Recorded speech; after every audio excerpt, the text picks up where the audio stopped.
my best scent memory was in middle school. I'd wear Elizabeth Arden green tea and I'd just douse my body with it because I remember when I wore it one time to school, this girl was like, oh my gosh, you smell so good. What is that? And I was like, oh, and I got this immediate validation from a female. And I was like, wow, I need to smell good 24/7. That's something that's always really like helped me when I felt like invalidated or didn't feel like I had the support that I needed. And so I really developed an amazing relationship with fragrance where I always wanted to smell good. And that's why I ended up creating Hue, which here's the bottle, because I'm hoping that it can be an armor and an aid for my fans who are seeking validation, courage, support, love. Maybe they're at home like me and they just want to feel better or feel beautiful or have a better day.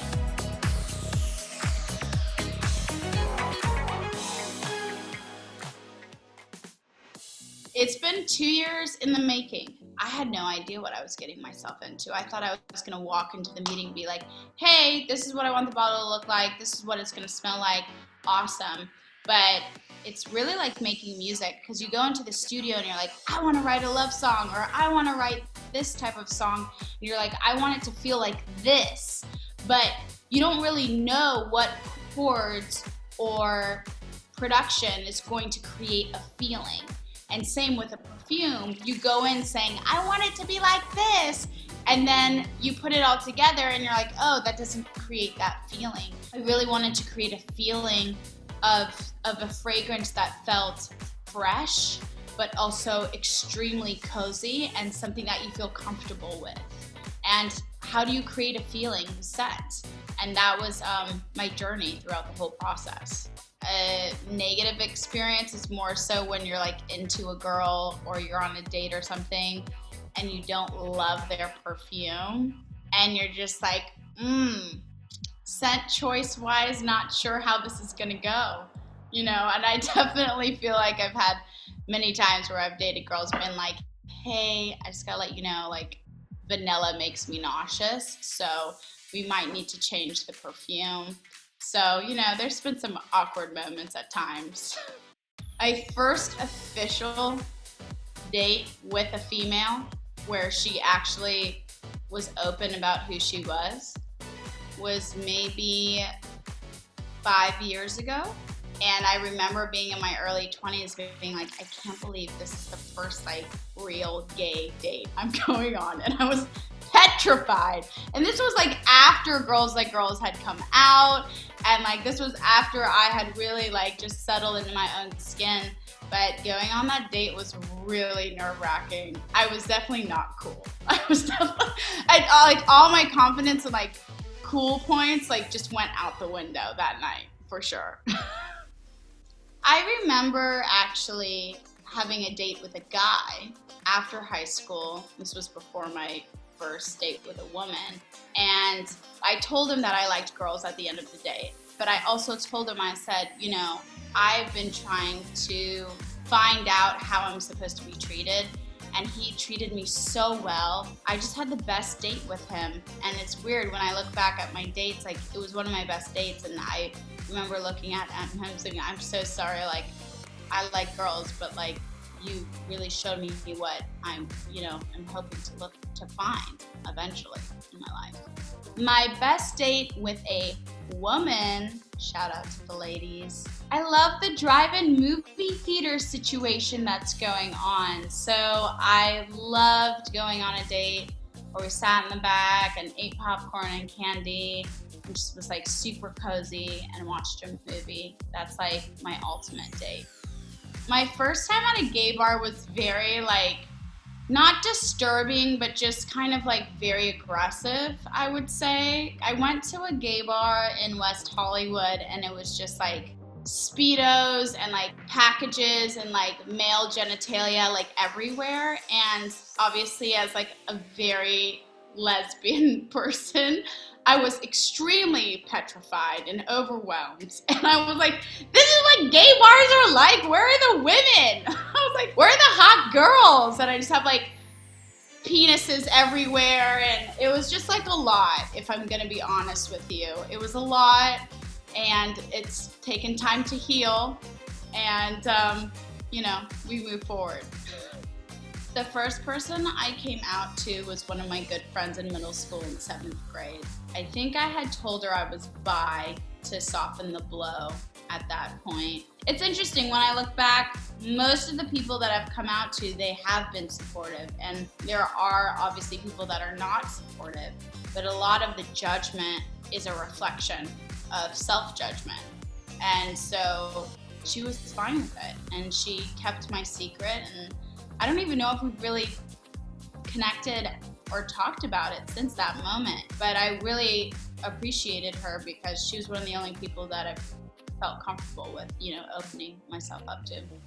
My best Pride I ever went to was the New York City World Pride. I got to be on the W float, and it was like the most magical experience ever, and I was like, I get it. I was like, I get Pride now. Like, I always understood Pride, but I never really had this really crazy emotional. I was just overwhelmed by support. I mean, we were on that float for 4 hours, just going down these roads of strangers cheering you on and supporting you. Most of my friends are straight, and they're my allies, and they're cheering the community on, and there's nothing better than feeling support from people that are fighting your fight with you. That is the most amazing feeling ever, and I'll never forget it. I think I had orange netting on, and I was just dancing the day away, and I'll really never forget it. It was so special. I'm obsessed with astrology, so let's do this. I'm super into this conversation. Obviously, I think the best signs are the best signs for my personal sign. So I'm an Aries, I'm fire, and I need to be surrounded by water. Work-wise, I love Scorpios. We just connect. So I have about 12 to 15 Scorpios in my life. I don't know what it is. I have a Scorpio on my necklace. I'm just attached. I don't know what it is. As far as dating is concerned, I think a water sign is great for me. I stay away from indecisiveness. So that would be Taurus. I really like the bold signs. I love Virgos, Scorpios, I love Sag. Geminis, I stay away from, especially dating. Libra and Taurus, as far as work is concerned, it can be a little tough. Capricorn, interesting sign. My dad's a Capricorn, so but yeah, those are some signs. Maybe tomorrow I'll be surrounding myself with Geminis, and now I'll be shooting myself in the foot, but gosh. Can I be honest with you? When you ask me my worst pickup attempt, I've never really been picked up that much. When I go back into the history of my dating, I've never really experienced many hey, or here's a joke, come on over. It's normally I've experienced it from guys, and I'm hey, sorry, I'm not into that kind of thing. I don't really have that much experience with women on that sense. One of my terrible pickup lines that actually worked was I literally slid into the DMs, and then in all caps I just said, sliding into your DMs. And somehow it worked. So I'm proud of that one.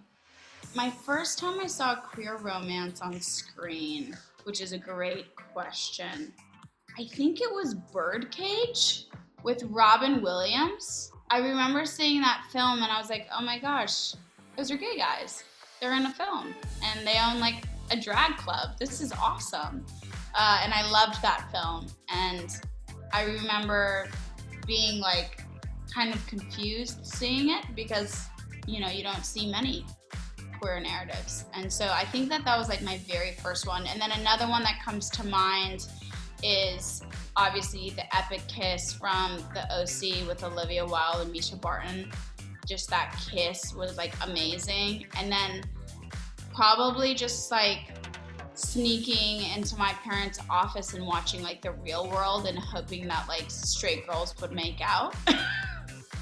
Okay, the best queer depiction would probably be Carol.